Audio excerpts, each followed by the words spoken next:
बिस्मिल्लाहिर्रहमानिर्रहीम अस्सलाम वालेकुम friends. I am mister J from travel and visa guide. उम्मीद है आप ठीक होंगे।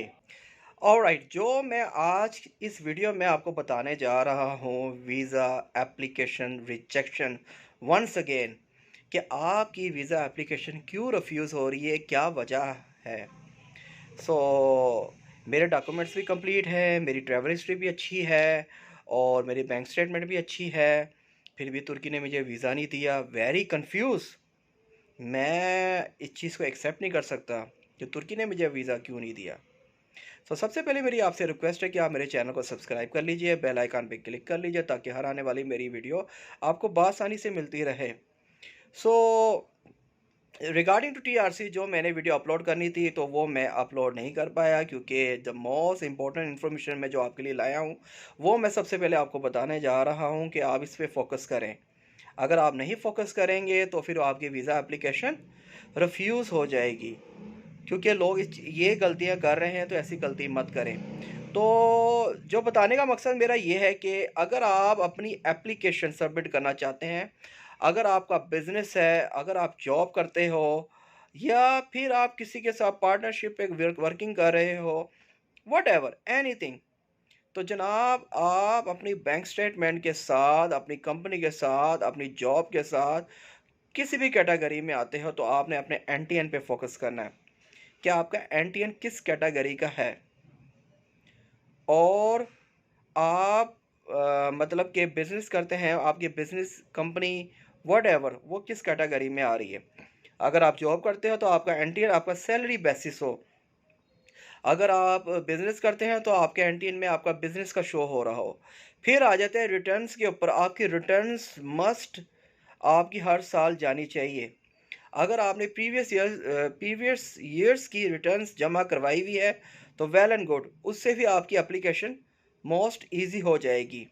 ठीक है। तो आप जब भी अपनी एप्लीकेशन सबमिट करवाएं, अपनी रिटर्न्स को जमा करवा के सबमिट करवाएं, और आपको फाइलर होना भी ज़रूरी है, क्योंकि लोग अक्सर पता क्या करते हैं, वो एनटीएन तो लगा देते हैं, ना फाइलर होते हैं, ना रिटर्न्स जमा होती है, एनटीएन अटैच कर देते हैं और एप्लीकेशन सबमिट करवा देते हैं। उनकी एप्लीकेशन रिफ्यूज़ हो जाती है। वो कहते हैं मेरी तो बैंक स्टेटमेंट बड़ी अच्छी थी, मेरी ट्रैवल हिस्ट्री बड़ी अच्छी थी, उन्होंने वीज़ा वीज़ा क्यों नहीं दिया। इवन मैं फाइलर भी था, क्योंकि आपने रिटर्न्स ही जमा नहीं कराई। आपने नील पे रिटर्न जमा करवा दी है, आपने कोई बताया नहीं कि मैं क्या अर्निंग कर रहा हूँ, कितनी सैलरी ले रहा हूँ, मैं कितना बिजनेस में मंथली अर्न करता हूँ।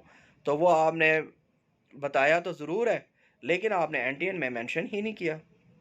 तो इस लिहाज से आपकी वीज़ा एप्लीकेशन रिफ्यूज़ हो रही है। अगर आप सैलरी लेते हैं तो आपका एनटीएन सैलरी बेसिस होना चाहिए। आप सैलरी स्लिप लगाते हैं, बैंक स्टेटमेंट लगाते हैं, तो उस लिहाज से आपको होना चाहिए एनटीएन।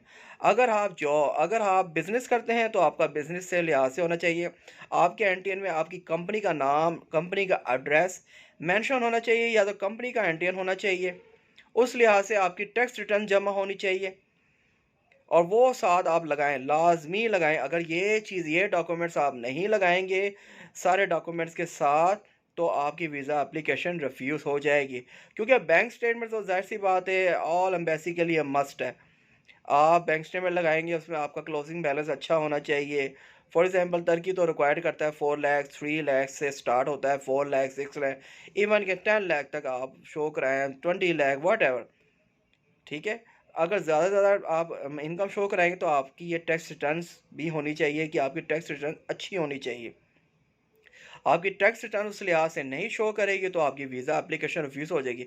कई लोग ऐसे होते हैं कि यार मेरी तो बैंक स्टेटमेंट करोड़ों की थी, मुझे तो वीज़ा नहीं दिया। ये मतलब नहीं है कि आपकी बैंक स्टेटमेंट बहुत अच्छी है आपको वीज़ा मिल जाएगा। आपकी बैंक स्टेटमेंट तो अच्छी है, आपका एनटीएन, आप फाइलर, आपकी टैक्स रिटर्न्स कैसी है, आपने उस पर भी फोकस करना है। क्योंकि ये दो चीज़ें बहुत मायने रखती है। आप इस दो चीज़ों को सही तरीके से अप्रूव नहीं कर पाएंगे, सही तरीके से शो नहीं कर पाएंगे, तो आपकी एप्लीकेशन रिफ्यूज़ हो जाएगी। इवन आप बिज़नेस को मेंशन कर रहे हैं, इवन आप सैलरी को, जॉब को मेंशन कर रहे हैं, इवन आप पार्टनरशिप बिज़नेस को मेंशन कर रहे हैं, तो इन चीज़ों को देखें कि आपने एम्बेसी को क्या बताना है। एम्बेसी को उस लिहाज से उनको सेटिस्फाई भी करना है। ये नहीं कि आपने जस्ट एप्लीकेशन तैयार कर ली है, hotel booking, air ticket, whatever, insurance लगाई, एप्लीकेशन तैयार की, लेटर हेड पे लिख लिया, ठीक है, डॉक्यूमेंट्स लगा दिए और बाकी जो भी रिक्वायर्ड डॉक्यूमेंट लगा दिए, एंटी अटैच कर दिया, बैंक स्टेटमेंट अटैच कर दिया, लो जी वीज़ा लग जाएगा, मेरी क्या कहते हैं ट्रैवल हिस्ट्री अच्छी है, मुझे वीज़ा मिल जाएगा।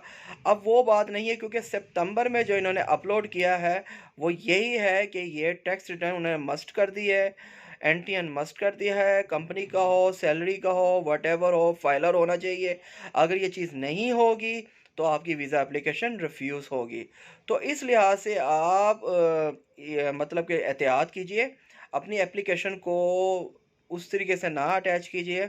अगर आप अटैच करेंगे तो आपकी वीज़ा एप्लीकेशन रिफ्यूज़ हो जाएगी। ऑलराइट, सो अपने एनटीएन को बाकायदा तौर पे जो भी है, अगर आप जॉब करते हो तो अपने एनटीएन को अटैच करें, अगर आप बिज़नेस करते हैं तो तब भी एनटीएन को अटैच करें, और फाइलर लाजमी होना चाहिए, और टैक्स रिटर्न्स लाजमी जमा करवाएं। इवन आप न्यू एनटीएन भी बनाते हैं तो नो इशू, ऑलराइट, आप इसको बनवाएं, फाइलर करवाएं और टैक्स रिटर्न प्रीवियस ईयर की जमा करवाएं और अपनी सैलरी का मेंशन करें।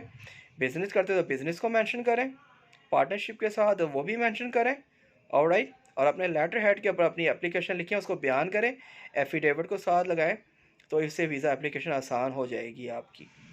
ऑलराइट फ्रेंड्स, सो अगर आपको इसके रिगार्डिंग कोई इन्फॉर्मेशन चाहिए, कोई कैसे फ़ाइल प्रोसेस करनी है और कौन कौन से डॉक्यूमेंट्स करने हैं, हमारी सर्विस के वाले से भी कांटेक्ट कर सकते हैं, और even tax filer, NTN, what ever आप चाहते हैं, जो भी आप हमारी सर्विस ले सकते हैं। तो मिलते हैं नेक्स्ट वीडियो में। Thank you for watching, good bye, अल्लाह हाफिज़।